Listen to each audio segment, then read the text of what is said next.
और अब बात करते हैं जबलपुर में अस्पताल में लगे आग की। मध्य प्रदेश के जबलपुर में दोपहर 2:45 पर एक निजी अस्पताल में आग लग गई।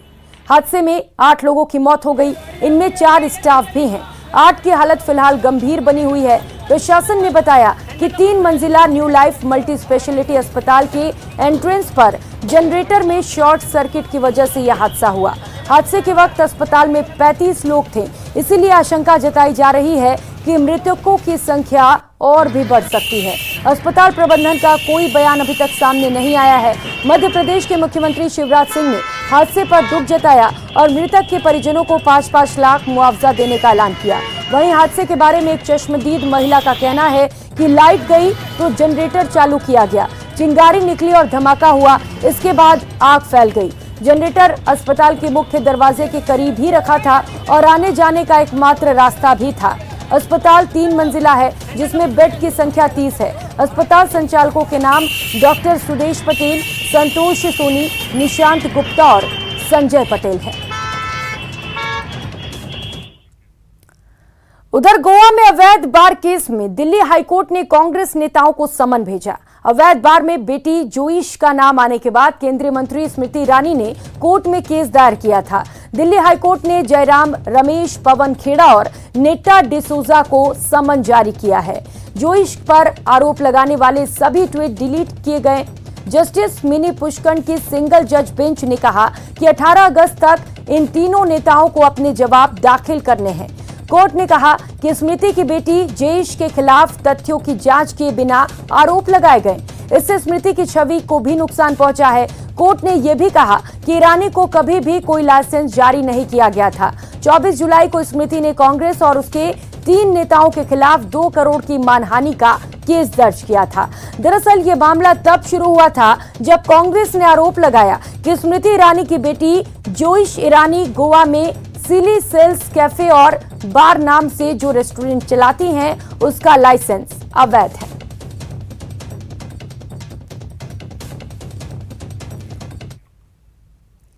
और खबरों में आगे बढ़ेंगे। महाराष्ट्र के पात्रा चौल घोटाले में आरोपी शिवसेना सांसद संजय राउत की मेडिकल के बाद पीएमएलए कोर्ट में पेशी हुई। प्रदर्शनकारियों को देखते हुए सुरक्षा के कड़े इंतजाम किए गए थे। कोर्ट परिसर के आसपास 200 पुलिस कर्मियों को लगाया गया। इसके अलावा ईडी ऑफिस के बाहर 100 और जेजे हॉस्पिटल के बाहर 50 पुलिस कर्मियों को तैनात किया गया था। दूसरी ओर मुंबई में शिवसेना का विरोध प्रदर्शन देखने को मिला। संजय के कोर्ट रूम में घुसते समय बाहर उनके समर्थक नारेबाजी करते हुए नजर आए। इस बीच संजय राउत ने हाथ जोड़कर समर्थकों का अभिवादन भी किया। कोर्ट रूम के बाहर भारी पुलिस बल तैनात थी। राउत और उनके वकीलों को ईडी के अधिकारियों के साथ कोर्ट रूम के अंदर ले जाया गया और दरवाजे बंद कर दिए गए। संजय राउत ने कोर्ट रूम में प्रवेश करने से पहले कोर्ट कॉरिडोर में समर्थकों को आश्वासन दिया कि शिवसेना को तोड़ने के प्रयास सफल नहीं होंगे। उधर संजय राउत को 4 अगस्त तक ईडी की कस्टडी मिली है। वहीं जांच एजेंसी ने 8 दिन की संजय राउत की रिमांड मांगी थी। और खबरों में आगे बढ़ेंगे। मंकी पॉक्स की वजह से भारत में एक मरीज की मौत हो गई। देश में मंकी पॉक्स से मरने वाला ये पहला मरीज है। ये युवक संयुक्त अरब अमीरात से 22 जुलाई को त्रिशूल आया था। युवक की मौत के बाद जब उसके सैंपल को जांच के लिए भेजा गया तो इस बात की पुष्टि हुई कि उसकी मौत मंकी पॉक्स से हुई है। केरल के स्वास्थ्य अधिकारियों ने सोमवार को इस घटना की पुष्टि की है। मंकी पॉक्स की आशंका की वजह से युवक के नमूनों को एनआईवी पुणे में भेजा गया था, जिसके परिणाम पॉजिटिव मिले। 22 साल के हफीज का रविवार को निधन हो गया और उसके बाद से उसमें मंकी पॉक्स होने का शक होने लगा। जल्द ही स्वास्थ्य अधिकारी हरकत में आ गए और कोझिकोड हवाई अड्डे पर आने वाली यात्रियों की सूची तैयार करना शुरू कर दी। पता चला कि हवाई अड्डे पर उनका स्वागत करने के लिए उनके 4 दोस्त और उनके परिवार के सदस्य भी थे। अगले दिन वो अपने दोस्तों के साथ फुटबॉल खेलने भी गया था, तभी उसे कोई समस्या नहीं थी। समस्या के बाद उसे 27 जुलाई को एक स्थानीय क्लिनिक ले जाया गया। वहां से उसे एक अस्पताल में भर्ती कराया गया। युवक का रविवार को निधन हो गया।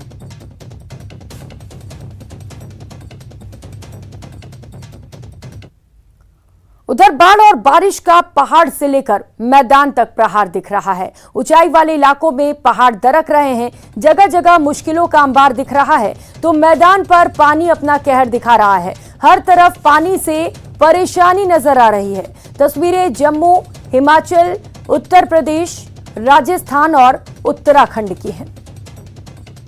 तो पूरे देश में मॉनसून इस वक्त अपना कहर बरपा रहा है। जगह जगह से अलग अलग प्रदेशों से ये तस्वीरें इस वक्त आपको दिखा रहे हैं किस तरीके से बारिश से न सिर्फ पहाड़ी इलाके बल्कि मैदानी इलाके भी बुरी तरह से प्रभावित हो रहे हैं।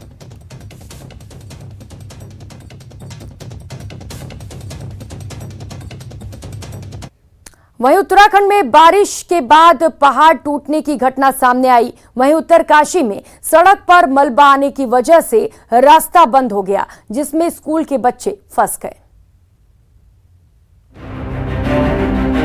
उत्तरकाशी में रास्ता बंद होने की वजह से ये स्कूल बस फंस गई, जिसकी वजह से बसों में सवार स्कूल के बच्चे और स्कूल का स्टाफ परेशान दिखा। दरअसल सड़क पर मलबा आने की वजह से ये रास्ता बंद हो गया था और इसकी चपेट में ये बस भी आ गई। वहीं रास्ते के दूसरी तरफ भी गाड़ियां फंसी नजर आई।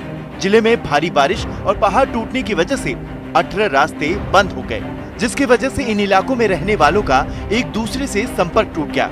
फिलहाल हालात को देखते हुए प्रशासन की टीम अलर्ट हो गई। रास्ता खोलने के लिए आपदा राहत की टीम को भेजा गया।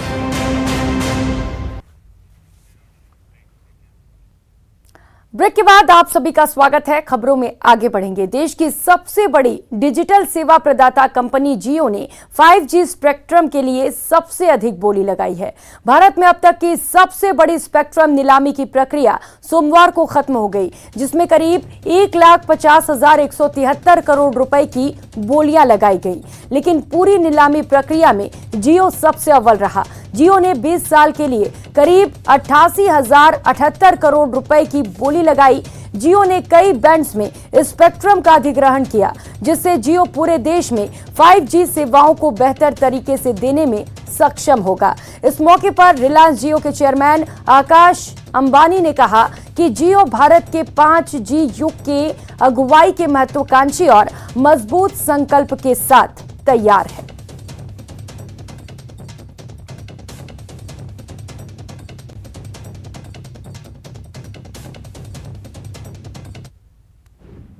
हम पूरे भारत में 5G रोल आउट के साथ आजादी का अमृत महोत्सव मनाएंगे। जियो विश्वस्तरीय किफायती 5G और 5G सक्षम सेवाएं देने के लिए प्रतिबद्ध है। हम ऐसी सेवाएं, प्लेटफॉर्म और समाधान प्रदान करेंगे जो भारत की डिजिटल क्रांति को गति देंगे, विशेष रूप से शिक्षा, स्वास्थ्य देखभाल, कृषि, विनिर्माण और ई गवर्नेंस सरीखे महत्वपूर्ण क्षेत्रों में, और माननीय प्रधानमंत्री के डिजिटल इंडिया मिशन में एक और गौरवपूर्ण योगदान देंगे। बस का सफर आपने भी किया होगा और बस स्टैंड पर चना मूंगफली खरीद कर भी खाई होगी, लेकिन किसी चने बेचने वाले को फर्राटेदार अंग्रेजी बोलते कभी देखा है क्या या सुना है? नहीं तो चलिए हमारे साथ आदिवासी बाहुल्य छत्तीसगढ़ जिले के बलरामपुर।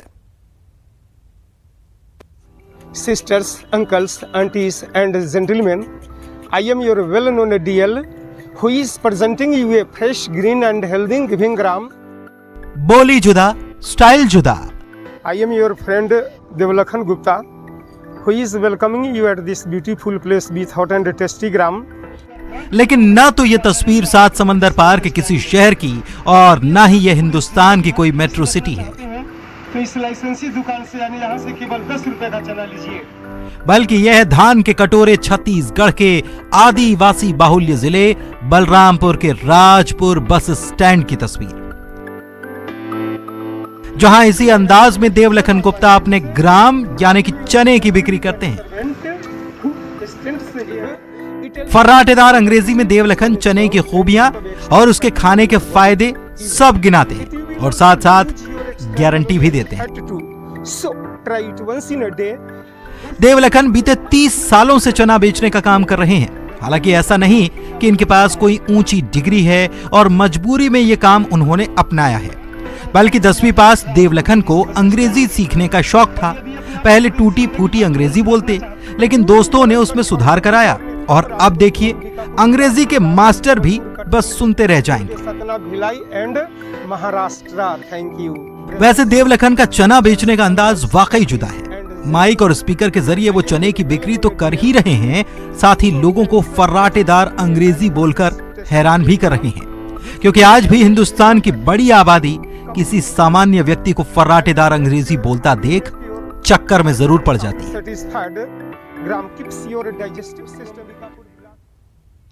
महिला सशक्तिकरण, सुरक्षा और उत्पीड़न के खिलाफ लड़ाई में अपना सहयोग देने आज सैकड़ों लोगों ने दिल्ली पुलिस के साथ साझेदारी में न्यूज 18 नेटवर्क और ट्रू कॉलर द्वारा आयोजित इट्स नॉट ओके रन में भाग लिया। आइए देखते हैं इस रन के कुछ हाइलाइट्स।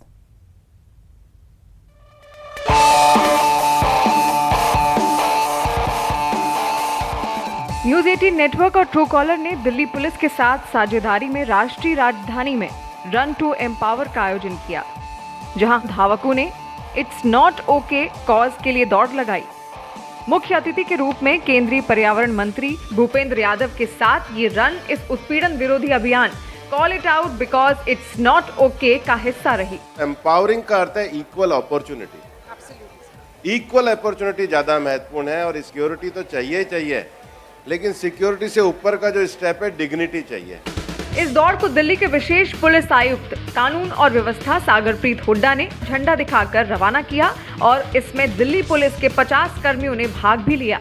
पुलिस की तरफ से ये संदेश है, #it's not okay to be silent. कोई भी अगर विमेन हैरेसमेंट का इशू होता है या कोई भी लड़की या विमेन के साथ कोई हैरेसमेंट करता है, तो उस विमेन को चाहिए कि वो साइलेंस को ब्रेक करे और पुलिस स्टेशन को रिपोर्ट करे। Run to empower law makers, law enforcers, अभिनेताओं को एक साथ एक मंच पर लेकर आया और साथ ही एक मजबूत संदेश दिया कि महिलाएं समाज में उनकी सही जगह को एक बार फिर से वापस पाने के लिए पहले से कहीं ज्यादा दृढ़ हैं। हम में से हर महिला लगभग ने ऐसा फेस किया होगा, some kind of harassment, be it physical harassment या ऑन द फोन। तो ये हमारी आदत है कि हम चुपचाप सह लेते हैं, but it's not okay. You have to call out people who harass us and this is a beautiful campaign. ये बहुत ही बढ़िया कैंपेन है।